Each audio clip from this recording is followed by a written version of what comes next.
Testicles. 1, 2, 3. Hello, you. It's time once again to pour one out with the Pouring Old Man. My name is Russell, and joining me, as always, he's the result of a special collaboration between his mum and dad, Anthony Pitt. Something we don't want to think about. How are you, mate? No, I'm good. Plus, he's our very own seasonal release. Warren is here. G'day guys, how you going? Good, thanks, Walls. Well, that went quite very quick. It's a bit early for awkward silences here, guys. No, well, you haven't done the socials, mate. Come on. Well, I was getting to that. There's a bit of chit and chat, but straight into it, eh? No foreplay in this episode. Yes. So who are we? We are the Pouring Old Man. Just a couple of old timers kicking back and forth on the back porch talking about the beer we love. I'm just looking at I must have been drunk when I wrote these notes because it's all in gibberish. So. The back porch doesn't work now that we're videoing as well. I heard that about you. We got a green screen. We can sort of edit that in. Ooh, yeah, next step. That'd be up to our film guy if he pulls his finger out. I'll read what a guy. We don't know something about BR. We are beer. Anyway. Yeah, we like beer. We like talking about beer. Yeah, Cool. And I can't write about beer when I've had more than like 3 probably. Yeah. We release a new episode of the podcast every goddamn Monday morning because we're maniacs.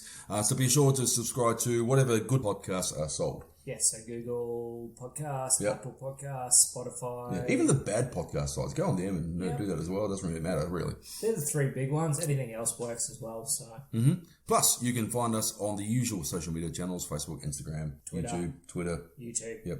And YouTube, there'll be some videos coming, some actual proper footage, not just the audio clips. So that should be exciting. And that'll drive a lot of traffic back to our audio podcast once you see what we look like. Exactly right. Yeah, lock up your daughters.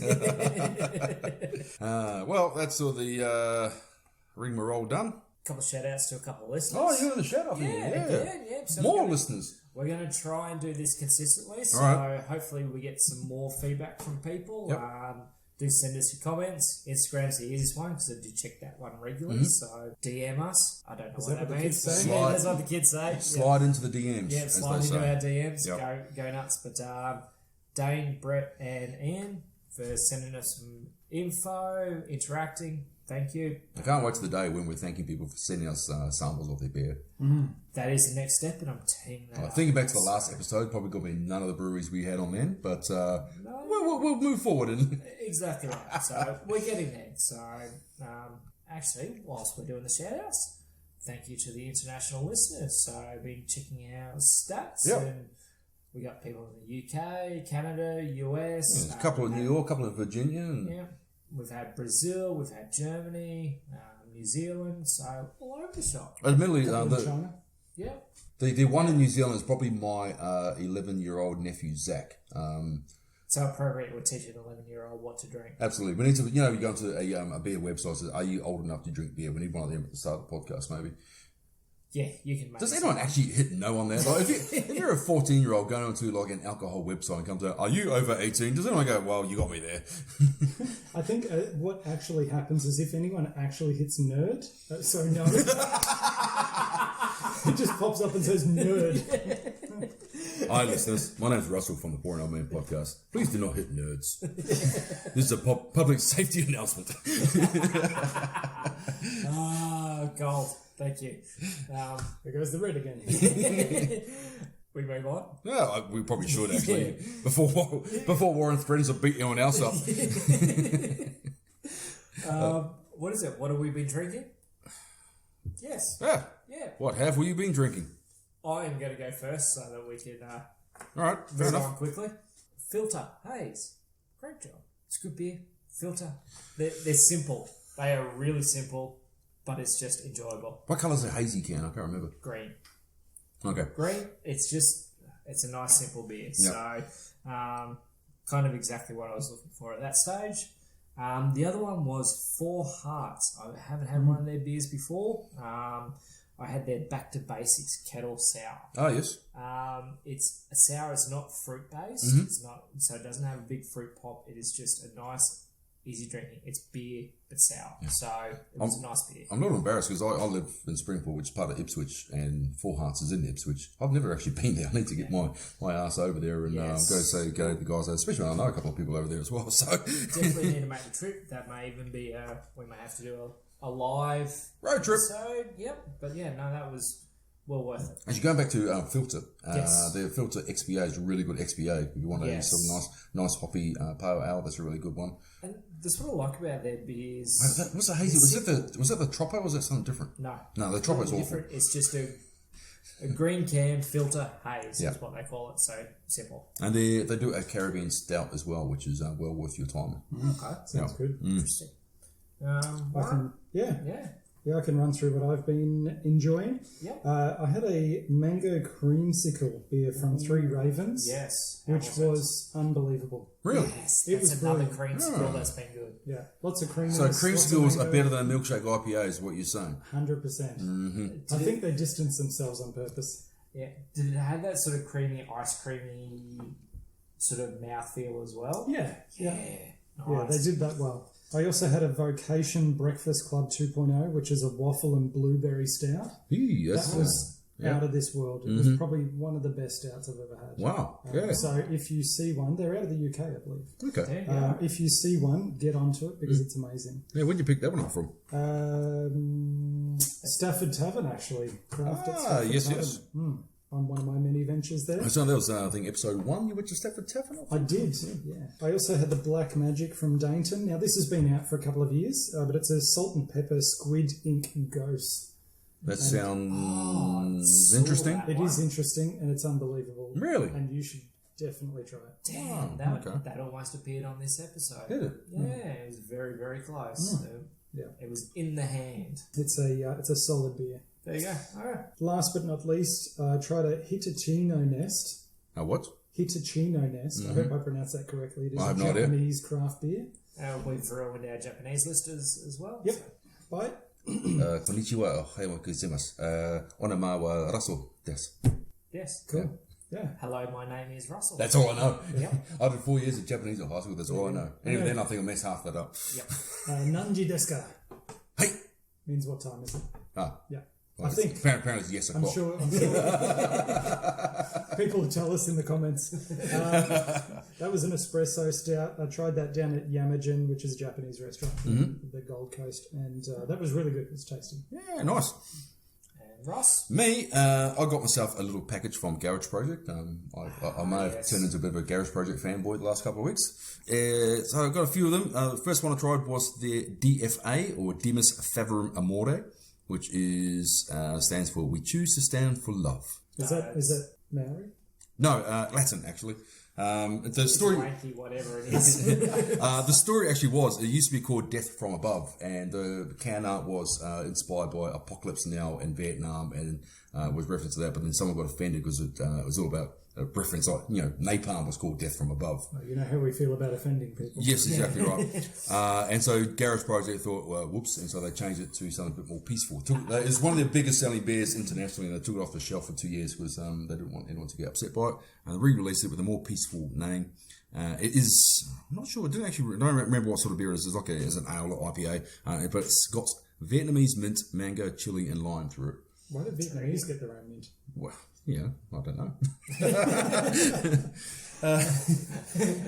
But yeah, that's really nice. It's one of the weird ones. It's not one where you can go through and pick out the different sort of flavours. It's a very nice blend. It's almost like, you make a stir fry with different sort of flavours in there and it creates the overall taste. And that's what happens here. And it's almost like a almost coriander-y kind of taste to it, and you get a bit of the chili. But yeah, this is a really nice, different kind of beer.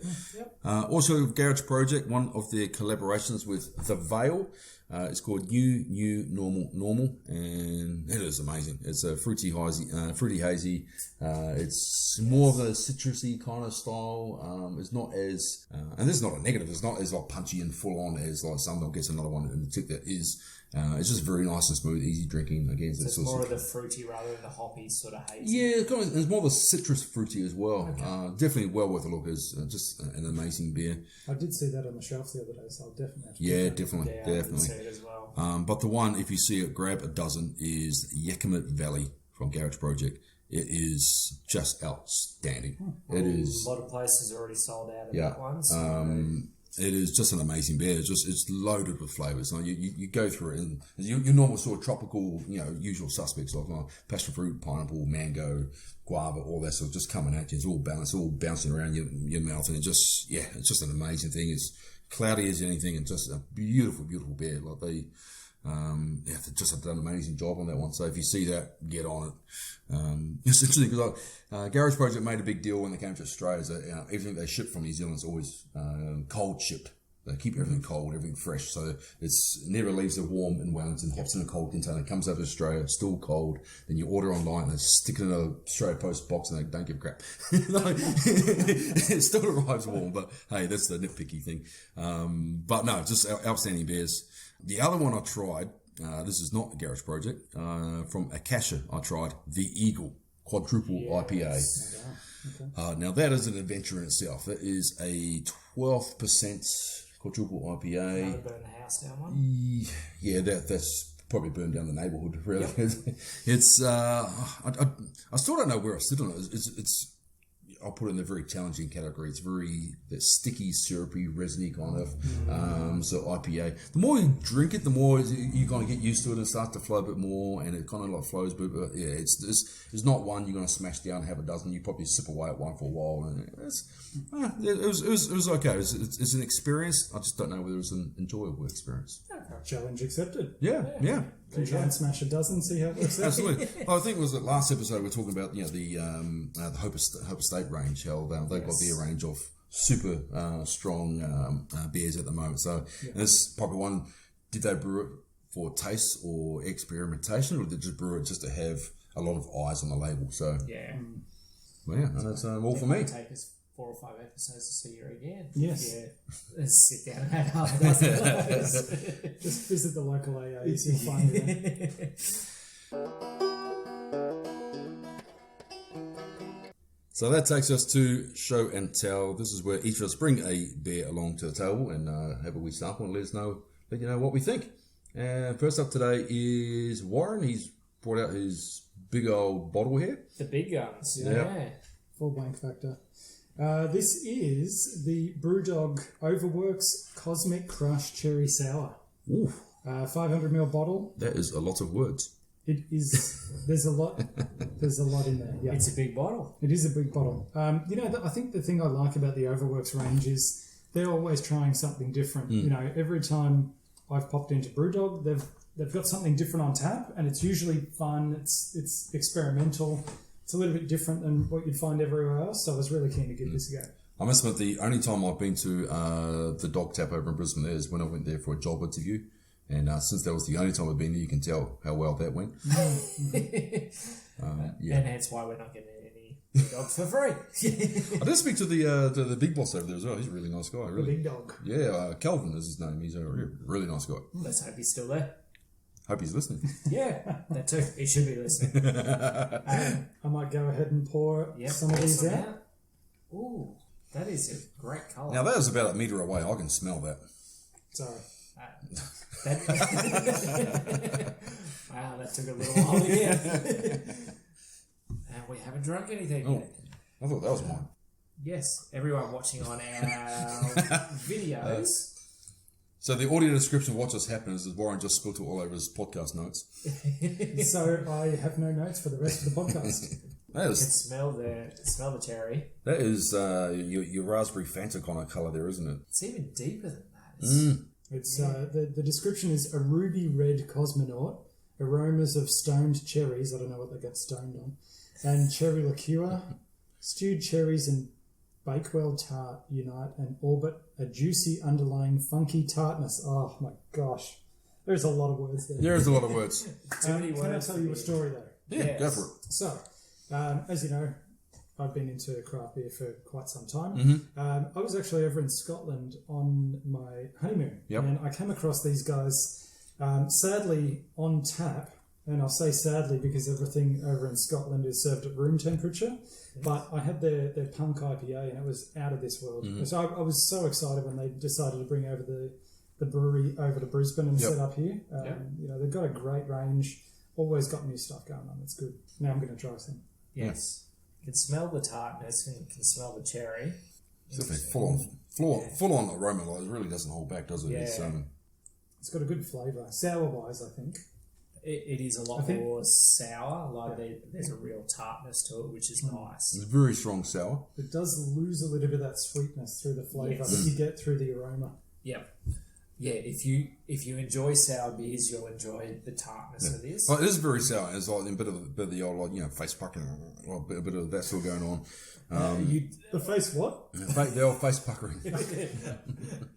So there's a P there. Anyone that doesn't speak Kiwi, that would pucker. Yeah, puckering. Yes. There's not a suburb outside of Auckland, puckering. But yeah, like the sour's there, but then it's kind of that refreshing kind of tartness sour, but the fruitiness a little bit goes away with the sourness though. It's there, but hits early, but then it disappears. It sort of has a bit of a wave going where you get tartness, fruitness, and then sort of just eases off. So it's not that lingering tartness. I enjoy it. We brought a guest. It wants a sip of the beer too. Obviously. For those playing the home game, we've got a fly buzzing around our faces, which is quite distracting. It's mainly Henry and Warren though, so it might be an example of his lack of hygiene, just saying. I saw showered last week. Should be fine then. No wonder he doesn't come to every single episode. To be fair, most of the breweries don't have a shower available for the general public. I actually really enjoy this. It does come. Like I said, it comes in a big old 500ml bottle. I don't know if I could drink 500ml of this. If you weren't a sour drinker, it'd be a challenge to get through the full bottle. Yes. And the fact it is a bottle top, so you can't just screw the top back on and save it for next time. That is a bit of a disadvantage, but no more than a 500ml can, really, I'd say. Yeah, exactly right. Interesting can bottle art. it is actually the first bottled beer we've had on the show, by the way. It is. Yeah. That would have come in handy for the Sea Legs bottle opener. Yeah, but it's not made... Throwback! Throwback! That's not made by Sea Legs. My point was Sea Legs don't make anything in the bottle, so why have a bottle opener? I'm looking at the positive, Ross. There's a bunch of cosmic-looking stuff on there, and the Glenfinnan Viaduct for some reason. Yeah. Which, for those of you that don't know, is where the Harry Potter Express ran. Oh, there you go. And for the video game players, it also appears in Forza Horizon 4. Does Yes, it does. I would know that if I'd heard about playing Xbox. Educational as well. Well, look at us. I enjoy this. What would you rate it? This is an 8 for me. This is right up there. You know, in terms of sours, flavour, Yep. it's a good beer. I enjoy it. Just to annoy Russ, 8.5. Fair enough. Well, I'm probably going to give it a 6. Yep. Again, I'm not a massive sour beer drinker, and this is quite sour, and it's probably not something that I would pick up at all, really. Well, I'll probably pick it up once and then, it's probably a bit too sour for me, but not to say it's not a bad beer, it's just not the beer for me, as I say, to go and get another top up there. But yeah, well, it's good, it's fruity, it's very sour, it's very puckery, but yeah, it's fine, good. Cool. Yeah. Enjoy Now, it. was that one, was that made in Brisbane, or was this imported from the UK? Sorry, did we discover that one? Don't know. Because Brewdog are making their own core range in Brisbane these days. Yeah. And sometimes you ask questions that we just can't answer. Yeah, make us look foolish. Yeah. well, I just expected a bit of research going into this. That's the whole thing. We're not the There we big go. guys. Bottled that know and all the beer brewed stuff. by Brewdog in Scotland. So this imported from Scotland. There you So go. it's travelled. First bottle and first Scottish craft beer as well. Yeah. Big, actually a big craft scene in Scotland. Well, I imagine so. I mean, once Brewdog probably kicked their stuff off, everyone kind of followed in between. Like, I think first time you're here, I'd have my big spiel about all the super strong beers coming out. And there's the Brewmeister one that cheated. They were Scottish as well. So yeah, there would be a bit of a movement over there. I think UK in general has got quite a big movement going there. It sort of kicked off with the real ale movement back in like the late 90s, early 2000s, morphed into a craft beer sort of renaissance.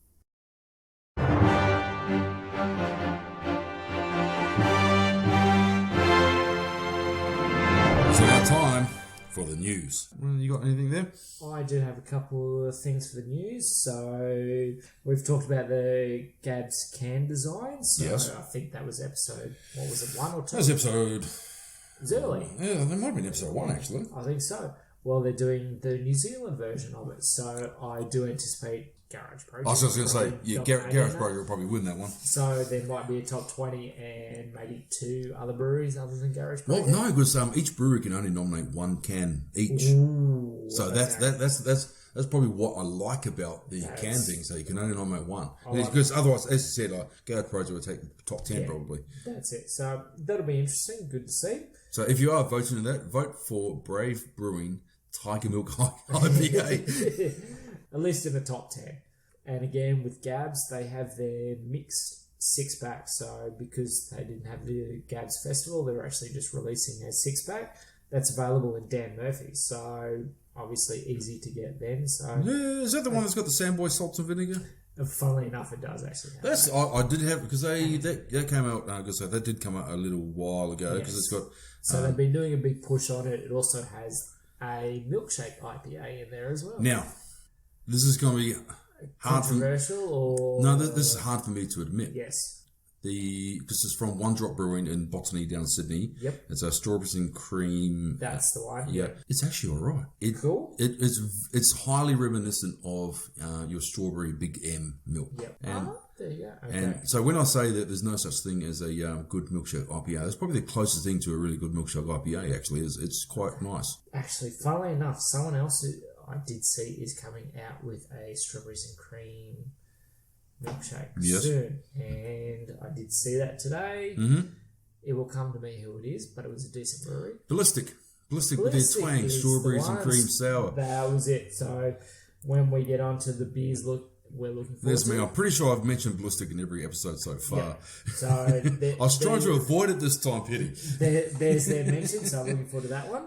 Money's in the bank. As Money's far in the bank. as other news, I don't know whether we mentioned it before, but Felons, their barrel hall Yes. opening up. So Yeah, it'd be interesting to check that out, actually. Although I think the barrel-aged beer is not coming until a couple of years away. so that's it. It's a venue. It looks a cool venue, so they've expanded into sort of it's like a conference. They're large describing it venue. as like an Australian take on a German. German beer hall, Yeah. but it's not German style food. It's just a German style beer hall. So it's Australian style food with a lot of seafood and sort of barbecue elements.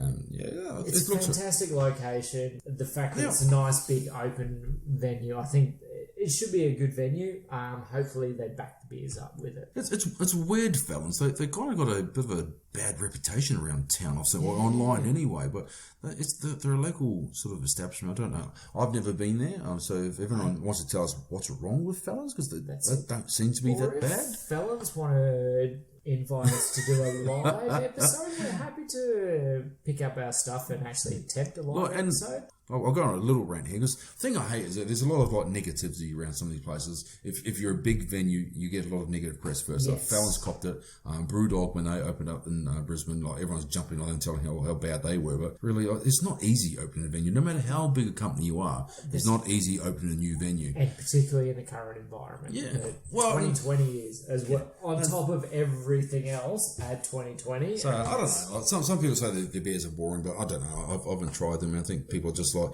jumping on the bandwagon and being super negative. I think the problem is they're simple. Yeah. And simple isn't always bad. Like we tell every episode that we're not beer wankers, we're beer lovers, and this is where a lot of people look down on. As soon as a brewery gets big Yes. and popular and gets wide distribution, people start hating on them, and Yeah. which is It's silly. an Australian It's tall tall poppy. exactly. It's tall poppy syndrome. So Unfortunately, now I've got a great little throwback Mm-hmm. to one of the earlier episodes. So VB VB. are releasing VB Budgie Smugglers. Yes. So to all those international listeners, think of banana hammocks, Mm-hmm. DTs, Speedos. You know, I don't think international listeners actually call them any of those. They're all Australian terms, aren't they? I thought Speedos might be. Oh, Speedos maybe, That's yeah. an international one. Budgie smugglers, I'm pretty sure our friends in the USA are going to go, hey, you still No, don't know I'm what pretty he's sure talking they about. know banana hammocks, though. Yeah. At least down in sort of that Miami sort of area, no banana hammocks. For all the kids listening, you shouldn't be listening, but we thank you. No, but they could listen, they just don't drink along to the episode. That's it. So yeah, so VB are releasing those. Let's see if they go as well as the... You still can't buy the VB Thirst, and I know that because I've tried. There you go. So, and we still want to get that on the episode at some point. So, but yeah, that's pretty much all I have for the news. So a couple more things I'll just bring up, both surrounding Brewdog, who've they've featured quite heavily in this episode so far. Yeah. So Brewdog got their first big event coming up since they've opened. Is the Brewdog Australia Collab Fest 2020. They're featuring collaborations with Aussie Brewdog, but also with Brouhaha, Currumbin Valley, Black Hops, and Fick Brewing, which they kind of one that don't get a lot of attention. No, I don't know much about Fick, so I don't know much about them. I don't see around. But hey, ones, let us know if you guys had Fick and are they good, bad, whatever. So it's the 19th of November, so this episode might be up by then. It's a Thursday night, so yeah, they're doing collaboration with those breweries. With some of my favourite breweries, Brouhaha, Black Hops, two of my favourite breweries around Queensland. In Currumbin Valley, yeah, absolutely. Yeah. The other one, I'm heading into grumpy old man territory here. So far away. You know, it really grinds my beers. There's a segment. So Brewdog, but there's a bright side to this as well. So they're introducing Porties. So Porties, you can punk up your pup's next birthday, book your next dog party with us. Okay, yep. Brewdog are doing birthday parties for dogs. Okay. Which I'm not a dog person. Like, I'm friendly to dogs, not mean to dogs. Yeah. I just generally don't like dogs, and I don't like going to a pub or a bar and people having dogs there. Just I know people love their dogs and taking it, but I don't want that. No. I love my dog. It's sitting outside and actually being quiet for a change. He loved that White Lies stout, by the way. He thought it was, just kidding. We don't feed beer to the dog. Funnily enough, mine is asleep right now. But he looks like he's drunk a can of the other White Lies, actually. But yeah, I wouldn't be taking my dog to the pub. Yeah, but the upside, and this is probably what I was really leading to, is they have teamed up with the Animal Welfare League Queensland. And temporarily they've renamed their Punk IPA to Street Dog Beer, and on the cans there's 8 different dogs that show up. They're showcasing different dogs are up for adoption. Nice. So they're raising money for animal welfare, which is a really good sign. So I love the fact that breweries are doing these sorts of things. So I think last episode we talked about Helios doing their Beyond Blue. Yep. I think before we've talked about... And there's the other one, I think the Gage Roads was doing the one for cleaning up the Australian beaches. I think we talked about Deeds, was it? And that's what happens when you support local independent breweries. They look after the community rather than looking after their shareholders. And it's the idea of supporting local is we support them, they then support the community. So You do have to be careful though, because sneaky Woolworths or Endeavour Drinks, their beverage arm, they've released a beer called Huey. To make it sound totally Australian, and it's brewed locally, they say, in the Goulburn Valley. So I think it's a contract brewer or whatever like that. And they're doing the same sort of thing, like giving money to, I think it's drought relief or fire relief. Still a good cause, but don't be fooled. They're not independent. Again, if it's a good beer, it tastes good, fine, drink it, doesn't matter. Go for a good cause. But yeah, the big companies such as Woolies and Coles and stuff, they are taking notice of it, and they're blending in more and more with the the way that craft beer is operating. Jump on the trend. So, yeah.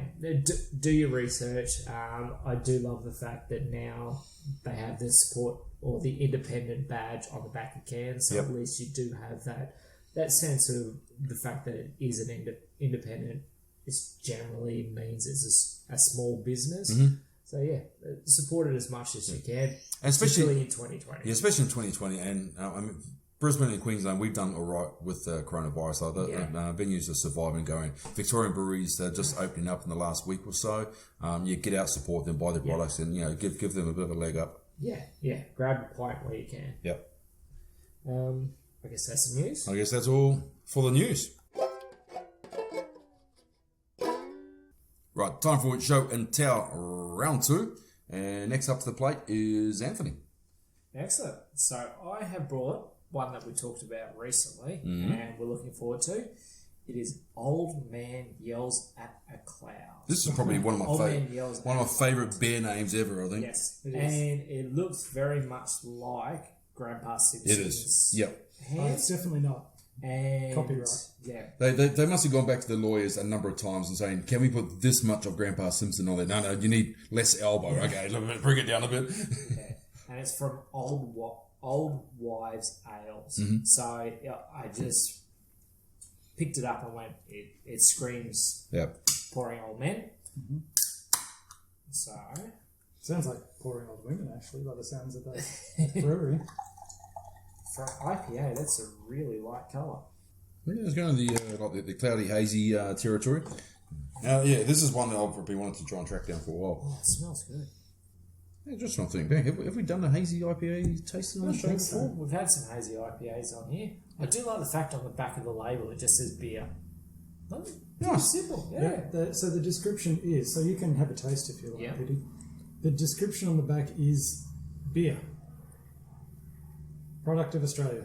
Love it. That's it. It's like Garage Project have a lager and it's just called beer. Well, it's a stark difference from the last beer. That the description sounded like a haiku. 6.5%. Brewdog writes a Shakespearean play on the back of the label. Smells fruity. Oh, it does, doesn't it? Yeah, that's it's like the sharp pineapple juice kind of acidity coming through. Yeah. Have a taste and tell me exactly what the first beer that you think of when you have a taste of that. It's on the tip of my tongue. It's green can. They're located in Springfield and Salisbury. No, it doesn't taste like that. There's definitely a Hawaiian haze taste to it. Yeah, well, it's got a tropical. It's got a lot more. It's got a lot more bitterness than that. It doesn't have the same sort of like fruit punch as the Hawaiian haze. So the first part of the palate is exactly like the Hawaiian haze. It just finishes more bitter than what. It's interesting. It kind of feels like it should be fruity and the flavour should carry through, but it's as dry as a dead dingo's donger. Yes. No, it's very, very dry. Very not very bitter. It's a bitter, hazy. I mean, this is not saying it's a bad thing. It's just It's dry and it's almost. I'll disagree. I don't think it's similar to the Hawaiian haze. It just. I think the Hawaiian haze is better, but I see a lot of similarities with that one. And first thing I did, it even has that similar sort of what's that hoppy burn that the Hawaiian haze has after you've had a couple of them. What do we think, Pity? I like it, but it's not exceptional. So probably 5.5. 5.5. I'm giving a half, just again to annoy Russ, but it's probably closer to 6. Yep, okay. That's right. It's got the the characteristics of your typical sort of haze. It's got the flavours and the tastes, the smells of the pineapple and the mango and stuff, and it comes through, but it doesn't come through powerfully. So it's very dry. It needs to be a little bit fruitier to get those extra couple of marks. But then if someone doesn't like sweet fruity beers, then this would be a nice one to go to. Yeah. So different strokes for different folks, as they say. I think it's quite good. Look, if I was going to rate it, I'd sort of say it's 6.5. Yep. I'd definitely go back for another one. Yeah. So again, thinking rating between this and the sour there. So it's weird because the Brewdog sour that was is good for a sour, but it's a sour, so I'm not a huge fan. Best of times, I like hazy IPAs. I don't think this is a very good one. So it's where does it? There's I give it a 6 as well. I think actually, like it's. I've had better hazies and I've had a lot better hazy, especially in the last week when I've had a lot of Garage Project hazy beers. Yeah. This is nowhere even close to sort of those ones. Yeah. And that's it. I've had a lot better hazies. The smell of it was great. It does have that pineapple flavour, but not enough punch. It just dries out, and you get a little too much of that hot sort of. Yeah, it lacks that quenchiness. You Yes. drink a nice sort of juicy beer, you get that quench and so that moist relief. Another sip to refresh the palate, and it just keeps sort of drying it out. Yeah. Yeah, do you know, this is kind of one of the issues that I have with craft beers, because I'm like a fly to a light in terms of, can art Yep. and, play on words and that sort of stuff. I reckon half the sales they get are down to the play on words. Yeah, absolutely. Yes. But there's no follow through on that, which is a shame. Yeah, like, and it's a good beer, but it's perfect example of that is you go back to when we had the late night snack from Range, Yes. Where the Facebook post and the marketing was all about, hey, this think of pancakes with blueberries and maple syrup, and when you taste the beer, it was nothing like that. Yeah. But if they said this tastes like blueberries, a little sweetness, then it probably would have come out better.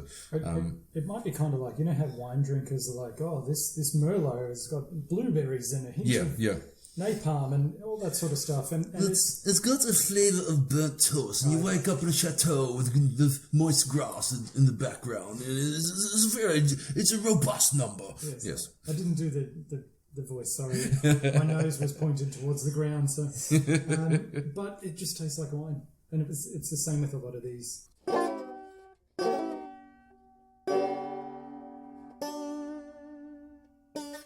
So now time for show and tell part 3, and so it's my turn up to the front of the classroom, and today I've brought from White Lies Brewing Maple Espresso Russian Imperial Stout.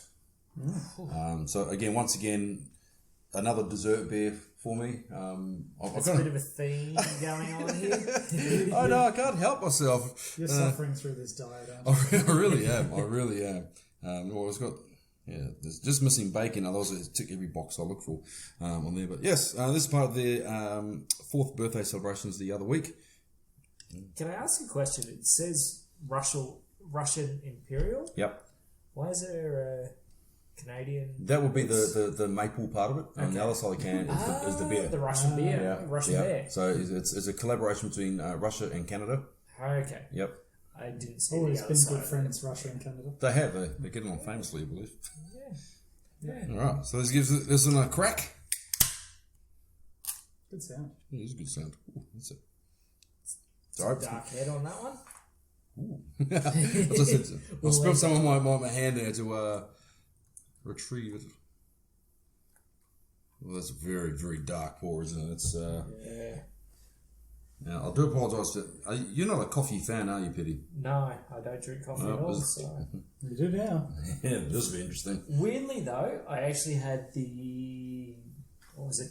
Helios, their coffee nitro imperial stout. Yeah. Really enjoyed it. Oh, I can smell it from here. Mm-hmm. There's a little bit from there. We'll come back to that. There's a lot going on with that. There is. Oh, this is a can description. So this is 8% ABV in a big old 500ml can. Ooh, there's a lot of coffee going on.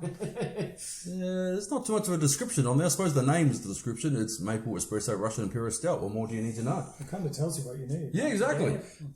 As long as it does what it says it's going to do. Yep. If you name it something like sensible, you don't need to explain what it is. It smells like an espresso. Yeah, it's definitely got that coffee sort of bitterness coming through, doesn't it? Yep. It even looks like a sort of a short black or something like that in it. It's very dark. You hold up to the camera lights there, and look at that. There's no light. There's no light penetration coming through there at all. And that's 2 hours. And our cameraman knows something about light penetration. Penetration? Penetration.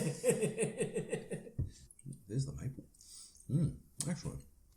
There's a sweetness to it. Yeah, There is.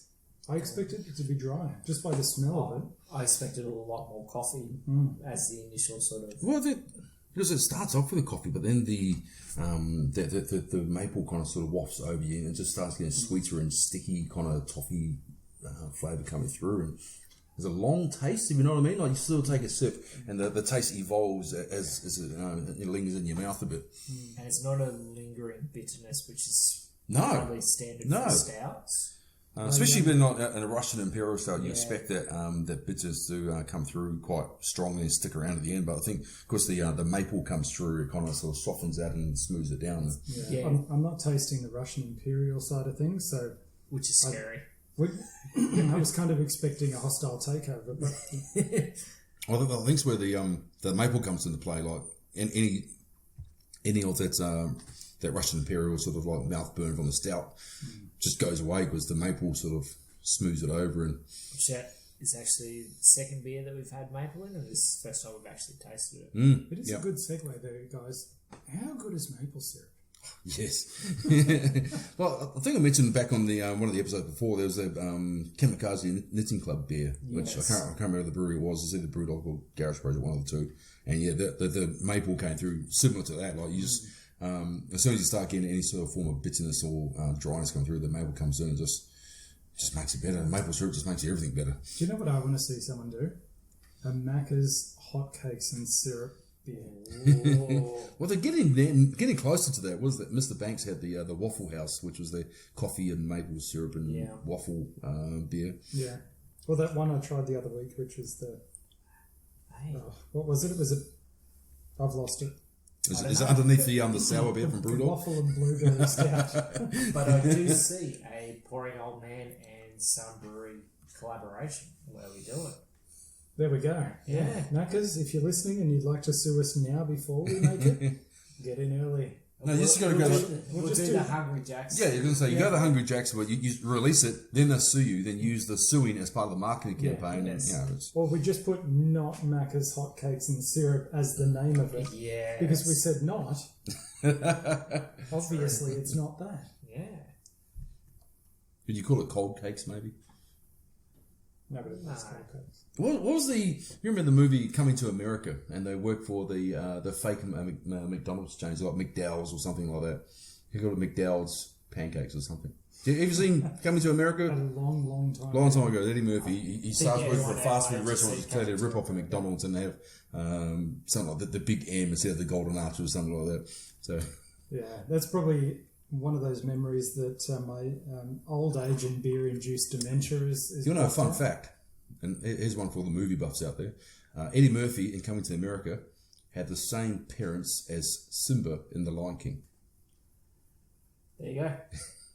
James Earl Jones. James Earl Jones and whoever played the mum, they were also Mufasa and what are the mum? I think it's Nala. Nala. No, Nala's the young the girl. Yeah. Oh. That's gonna mess with my mind. I was going to say, there's a conversation for the cutting floor too. No way. Also, Darth Vader.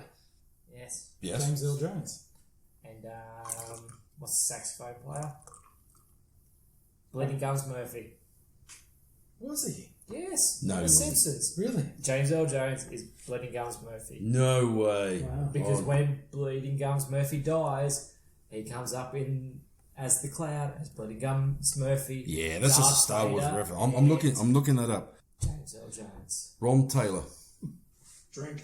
Well, there you go. Because they reference it as Simba and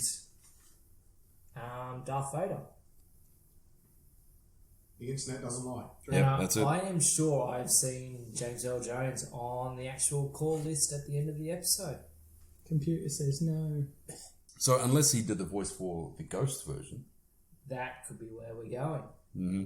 So that's all we have time for on the Simpsons podcast. How did we get here? Obviously, there's some sort of KGB mind war. We start talking about Coming to America, Lion King, and now Simpsons. Weren't we drinking something? Yeah. Let's. Ratings. You got to give us a rating. I think we should linger on this one and then give it a rating because it's a beer that lingers. Well, while you sit there and linger there, Peter, I'm going to give it a rating. Yep. I quite like it actually. It's for what it is, an 8% Russian Imperial Stout. It's incredibly drinkable. Yeah. And that's that maple coming through. And again, the maple's not overpowering. Like it's not that sweetness hitting it all as a bit much. It's kind of nicely there, and it dances around the bitterness. I'll give it a solid 8 out of 10. That one. I'd have to be pretty close to that. I'd say. Then we get 7.5 or 8.5. Come on, Russ. I don't just follow trends. I said them. I'd say it's an 8.367. What episode are we? Episode 7? So 6.77? Okay, now you lost me. Or 6.78, just so we can do episode before and episode after. 6.78. You need to add turn more the decimals. ratings into a fast now. So what we're doing is we're adding a decimal point for each episode just to piss off Russ. Doesn't worry me. But no, in all seriousness, probably an 8.5. I really enjoyed that. Pressure's on, Kitty. I like it. Here's the non-stout. See, drinker. this is The non-stout drink. yeah, and this is the situation I was in with the Overworks from Brewdog. Is that it's a good example of a sour, but just not a beer for me. So that's probably what you're feeling now. And that's exactly where I'm at. I would actually give it a 6.5. Yeah.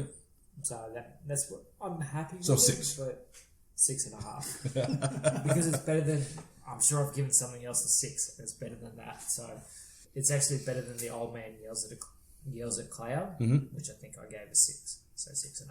Cool. Yeah. All right, that wraps that one up. Yeah.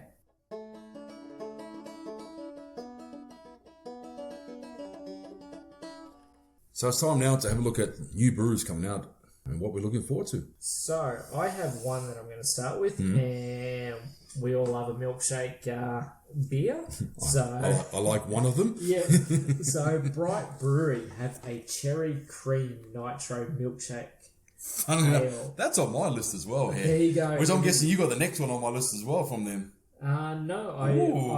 I only like to keep one at a time for Fair each enough. brewery. Fair so enough. another one I did was Sea Legs. Yep. They have a mandarin, coriander, and basil Berlin Vista. Visa. Yeah. Whichever. Again, Berlin the Germans Weisse. haven't reached out to us to let us know which one's correct. Well, we have listeners in Germany from time to we time, do, so so- send us a DM. Yeah, let us know. We're intrigued. Even if you want to actually send us a voice DM to pronounce it properly. Yep. So now another one that I thought yourself and Warren would actually be quite interested in, and it is a collab from Moo Brew in Tassie and Lark Distillery, another Tassie. So small businesses. Yeah, I know we're hearing They're this one. Boilermaker. Yeah. So. I'm pretty. I don't know if I've actually had a Boilermaker before. I need to investigate this because it sounds like something that I would be all over. Yes, I know. Warren definitely would like it. He loves the Scotch. Would be all over it, and I think we've worn him out with the Imperial Stout. So he's You haven't heard for a Wazza because second. he's fallen asleep in the chair. So Exactly right, but this one would definitely be right up his alley. So we will wake him up at some point and remind him of that beer. Yep. Prior to him falling asleep, he did mention one other beer that he was intrigued by. is this the Yumundi? Is it? Ubundi. Yes. The pronunciation. So the Ubundi Brewery and Bundy Rum are collabing with a beer rum. Look, I hate Bundy rum, and I like rum. I like white rum. I like dark rum. I like spiced rum. I don't like Bundy rum. Bundy rum has a tendency to be a little bit too sweet. There is a small exception there, though. And this is where, when I first saw this post from Yumundi or Ubundi, Yep. I thought, ew, no. Yep. But it's not made with normal Bundy rum. Oh, okay. It's I made- didn't do that much research. I looked at the fine print.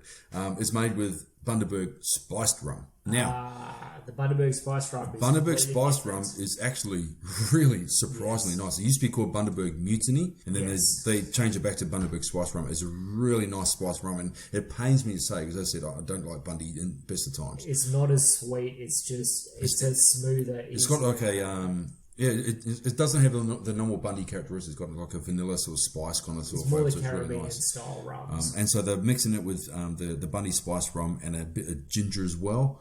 So it's got to be so that actually could be quite interesting. That's probably heading more towards Black Ops had their Caribbean haze and that sort of stuff. Caribbean Crusher. Yeah. But setting down that line as well. So that's it. I initially, thought, ew. I want Yes. nothing to do with that. Bundy, yuck. But then when I saw it was Bundy spiced rum, maybe I'll give it a crack. Intrigued, Yeah. So we'll keep an eye out for that one. Yep, absolutely. Yourself, Russ? Right, now you mentioned Bright Brewing before. Yes. The other beer they got coming up, no idea. You know what? Yeah, they're not announcing it? It's a mystery beer. Ooh. So Who they- doesn't like a mystery? Exactly. So they brewed a mystery. Apparently, this is the second time they've done that. So they released a mystery beer. Yeah, so mystery beer, and they haven't said what the style is, what it is. And if you can name what the style is, you win a year's worth of beer. Ooh. So the first time they did that, it was some obscure German style from like the Dark Ages kind of thing. So they're not brewing a hazy IPA and wanting you to guess it. They're doing things a bit different. So it could be sort of like the Belgian or there's your classic sort of Belgian styles, your German styles, and those sort of long lost, like a Doppelbock, Doppelbock. Icebock. Yeah, exactly. It'd be something like that, something obscure, but triple, is it? Belgian triple. Yeah. So it'd be something like that. So I thought that was really interesting. So that'd be kind of a challenge, actually. I like the idea of that. That's kind of cool. Yep. And now, this is breaking news. Channel 9 exclusive. Let's cross to our live reporter, Russell. I was excited when I heard about this collaboration. And I think you will be excited about this collaboration. Okay, so Garage Project? No. Think local. Black Ops? One of them. Ballistic? Sea Legs? No. I'll take over from here. So, Black Ops. Yes. Revel Brewing. Yes. And Currumbin Valley. Sign me up now. Collabing. So, the thing is, I'll try and do my marketing voice. Yes. All right. A bear inspired by a trip to visit the hop farms of our cousins across the ditch. A brewing family have teamed up to bring this IPA about. Brewed with a very healthy helping of our favourite Kiwi hops, Motueka, Taiheki, Riwaka and Hot 4337. Bringing forward a kaleidoscope of flavours with stone fruit, citrus and spice prominent in a juicy 6.5% IPA, best enjoyed from obscure drinking vessels only. Cheer, cuzzy. Cool. Let's not get you to do our marketing ads. By the way, I just had I've listened to a few podcasts lately. Yep. No one can pronounce Motueka. Yeah, I've seen that. The deeds. Is it Decat Motueka? Yeah, yep. So it's, I know, but exactly. It's an Aussie thing, and trust me, I've spoken a bit of Māori in my time, so it's Motueka. So okay, so the E's pronounced almost on its own. Yes, so yes. So Motueka, and Riwaka is the other one there, and Taiheki. And is it Decat, or how do you spell or pronounce the DKAT? So DKAT is abbreviation for don't know about this. There you go. Word something out. So that's an Aussie abbreviation right there. There you go. But yeah, so that's something I'm really excited about. 3 exceptional local breweries coming together and doing that one. So yeah, really looking forward to that. Yes, that does sound outstanding. I believe it's coming out later in the month. It'll be late November, I think that one starts to come through. Cool. We might have to squeeze that one on episode 8. Yes. 9? 8. Thereabouts. 8, yeah. We're running out of fingers to count the podcast at the moment. Once we get to 10, we're in trouble. So. That's it. All right, man. That's about that. Right, so coming up next, we will have Where's Wazza? Any ideas where Wazza is this week, Anthony? No idea. I am assuming north side of Brisbane, but let's find out. G'day guys, Wazza here. This week I'm at Tap Dog in Murarrie in Brisbane. As some of you will be aware, Tap Dog is Brewdog's venue, and I've got to say it's more like a restaurant for beer than a bar. And what I mean by that is, it's a great large location, plenty of seating, plenty of great food on order, and just a great atmosphere all around. But I'll go into a little bit more detail.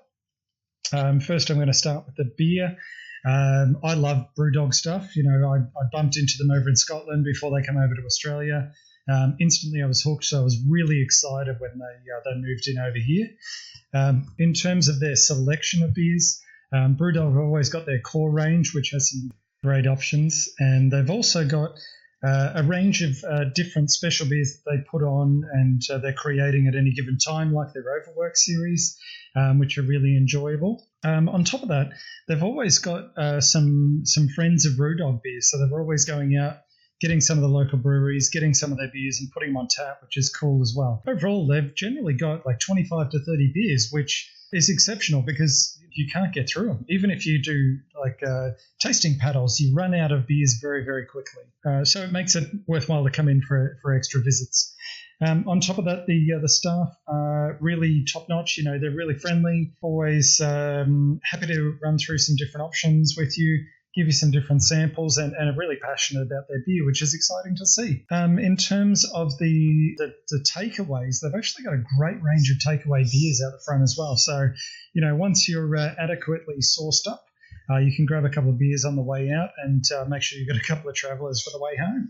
In terms of the food, they've got a great selection, some amazing sounding food.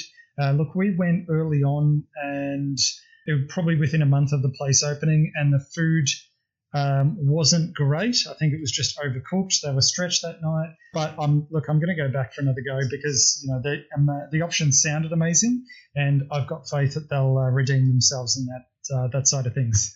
Atmosphere-wise, it's brilliant. It's a brilliant spot. It's right on the Brisbane River. It's always lively. There's a brilliant fit out. So lots of tables and chairs, lots of places to catch up with friends and enjoy a good beer. On top of that, they've got great parking, but you do have to book early, especially at the moment because they do book out. The amount of times that I've gone to try and book in on a Saturday for a Saturday afternoon and been turned away is ridiculous. So, look, overall, Brewdog's one of my favourite places to visit, or Tap Dog that is. And I'd have to say it's probably one of the 9 out of 10 places on my list. So if you're in Brisbane, you're near Murray, drop in, check it out. It'll be well worth your time. That's all for me. Thanks, guys. I'll see you next week. So that's about all we have time for on this episode of Pouring Old Man Podcast. I've been Russell. I've been Anthony. And I've been Wazza. And we'll catch you next time.